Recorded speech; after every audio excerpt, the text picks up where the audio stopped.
안녕하세요. DB성형외과의 디테일러 국동비 원장입니다. 이번 영상의 주제는 눈밑 지방 재배치 수술 후 부작용 중에 하나인 지연성 출혈에 대해서 말해볼까 하는데요. 이 주제를 할까 말까, 말씀을 드리는 게 도움이 될까 안 하는 게 도움이 될까 굉장히 많이 고민을 했는데, 몇 달 전쯤에 사실 기사 중에 이제 눈밑 지방 재배치 수술 후 출혈이 많이 돼가지고 눈에 어떤 실명이 됐다 이런 기사가 나고 관심이 있는 분들 사이에서는 좀 많이 퍼졌던 그런 적이 있어요. 근데 이제 제가 그 기사를 보면서 이제 느꼈던 점은 뭐냐면은, 일단은 저는 이제 이 수술을 많이 하는 전문가니까 기사가 좀 잘못되었다. 뭐냐면은 기사에 이제 사진이 첨부가 되었는데, 환자분이 사진을 이제 언론사에 제공을 했나 봐요. 그래서 사진이 같이 나왔는데, 사진을 본 순간 저는 사실 기사 읽기 전부터 좀 이상하다, 그럴 가능성이 굉장히 적은데 이상하다라는 생각을 했지만, 사진 본 순간 역시나 내 생각이 맞았구나, 기사가 좀 잘못되었구나라는 것을 느꼈어요. 뭐냐면 기사의 사진을 보면은 눈 밑에 절개선이 있고 꼬맨 자국이 보이거든요. 그러면 그거는 사실 눈밑 지방 재배치가 아니라 하안검 수술인 거잖아요. 환자분도 이제 좀 그걸 구별을 못 하셨던 것 같고, 기자분도 당연히 의학 지식이 부족하다 보니까 얘기 전에 들은 대로 그대로 기사를 송출하다 보니 눈밑 지방 재배치 후에 출혈이 생겼다라고 이제 기사가 났죠. 근데 사실 그럴 수가 없고, 그러기가 힘든 게 뭐냐면, 눈밑 지방 재배치 수술을 하면 우리가 눈 안쪽으로 결막을 째서 수술을 하잖아요. 그러고 나면 결막을 마진이 맞게 한두 반을 꼬매긴 하는데, 눈 안쪽이다 보니까 막 촘촘하게 틈 없이 봉합하지는 않거든요. 녹는 실로 이제 한두 바늘만 꼬매게 되기 때문에 어떤 틈새가 있죠. 촉촉한 결막이다 보니까 저절로 잘 안 무는 건데, 흉터도 어차피 밖에서 보이지 않고, 그 말은 안에서 나중에 혹시나 출혈이 생겼어도 그 틈새로 나올 수 있다는 말이 돼요. 그래서 저도 실제로 이제 눈밑지 수술 이후에 지연성 출혈을 겪어본 적이 있지만, 그런 분들이 하시는 말씀은 수술한 지 꽤 지났는데, 몇 주가 지났는데 피눈물이 난다, 또는 눈 밑에서 피가 난다, 이렇게 말씀을 하시지, 실제로 막 눈 안에 피가 고이는 그런 경우는 거의 없어요. 저도 본 적이 없고요. 틈이 있으면 사람이 그 안에 피가 차면 밖으로 나오게 돼 있죠. 그래서 운동을 한다거나 혈압이 올라가는 어떤 그런 일이 있었을 때 그런 일들이 있는 경우가 간혹 있고요. 근데 이제 하안검 수술의 경우에는 절개창을 다 꼬매버리잖아요. 실로 흉터가 남으면 안 되니까 틈 없이 대부분 꼬매기 때문에. 그런데 이제 만약에 나중에 안에서 출혈이 생겼으면 그거는 나올 곳이 없기 때문에 안에서 고이게 되죠. 그러면은 그거는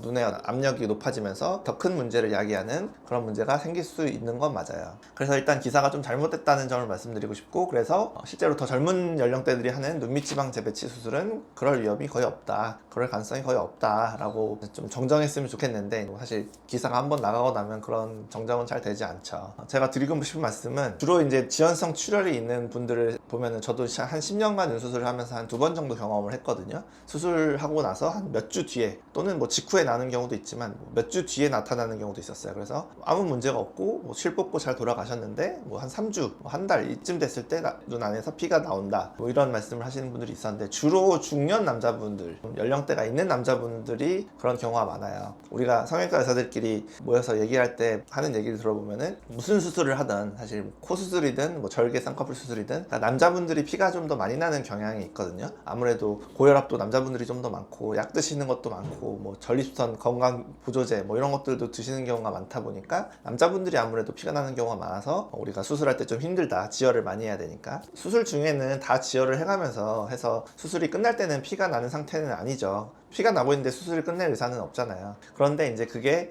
혈관 수축제나 지혈에 의해서 피가 멎었었는데, 그게 나중에 이제 수술 후 몇 주 뒤에 어떤 과격한 운동, 또는 혈압이 많이 올라가는 행위, 무거운 물체를 든다거나, 아니면 대변 보시다거나, 아니면 이런 경우도 있었는데, 성생활 이런 거 하면서도 이제 그런 일이 일어나는 경우도 봤는데, 그런 혈압이 굉장히 많이 올라가는 경우에 나중에 어떤 출혈이 생기면서 지혈이 안 되는 이제 그런 경우들이 생기곤 하죠. 제가 드리고 싶은 말씀은 이거예요. 그러니까 눈밑 상태가 악화되기 전에, 그러니까 수술 범위가 넓어질수록 또 지혈해야 되는 게 많아지는 거잖아요. 그렇게 악화되기 전에 좀 일찍 젊은 나이에 눈밑 지방 재배치 수술을 하면 그런 위험을 줄일 수 있다라는 점을 말씀드리고 싶고, 또 너무 늦게 눈밑 상태가 많이 악화되고 범위가 넓어진 상태의 중년 남자분들이 오시게 되면 아무래도 그런 리스크가 올라가게 된다, 그런 말씀을 드리고 싶고, 만약에 수술을 하시게 된다면 어떤 비타민이라든지 건강 보조제들, 오메가3, 비타민 D 이런 거 있잖아요. 그리고 전립선 건강 보조제 이런 것들 있잖아요. 일주일은 끊고 수술을 하시는 것이 좋겠다, 이런 말씀을 드리고 싶고요. 그래서 제가 이제 그 기사에 나왔던 사진도 좀 보여드리고, 그 다음에 실제 제가 문제없이 하안검 수술을 해드린 중년 남자분들도 좀 보여드리면서, 이렇게 되기 전에 오셔라 라는 점을 좀 말씀드리고 싶어요. 사진 보시죠.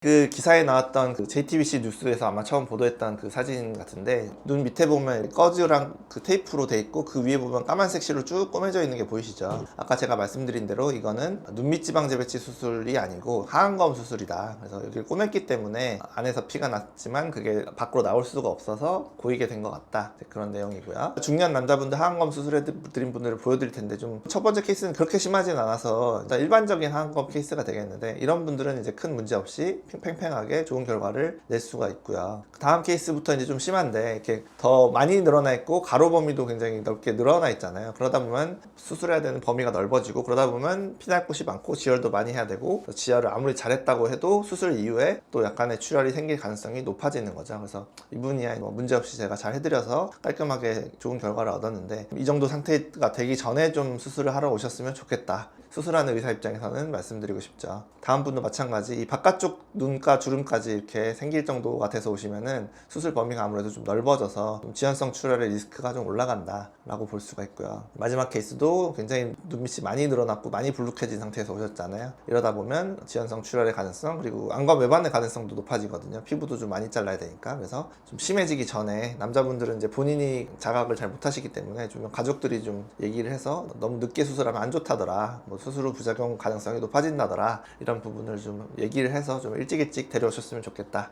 라는 거고요.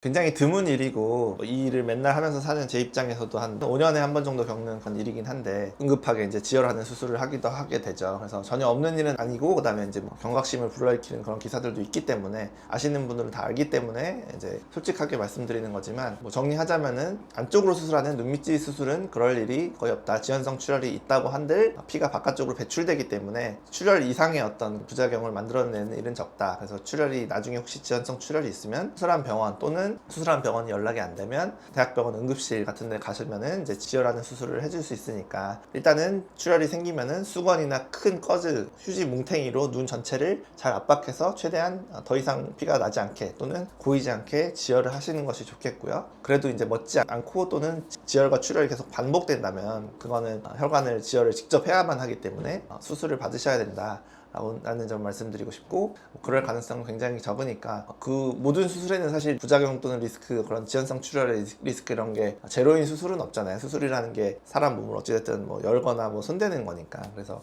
그렇지만 그래도 효과가 많고, 그 다음에 그게 무서워서 수술을 미루다 보면 오히려 더 수술은 범위는 커지게 되고 지연성 출혈의 가능성은 더 높아지게 되는 것이다. 그러니까 젊었을 때 40대 이전에 눈밑이 불룩한 점이 있다면 저는 눈 안쪽으로 수술하는 경결막 눈밑 지방 재배치 수술을 받는 것이 이득이다 라고 말씀드리고 싶어요. 지금까지 DB성형외과의 국동비 원장이었습니다. 감사합니다.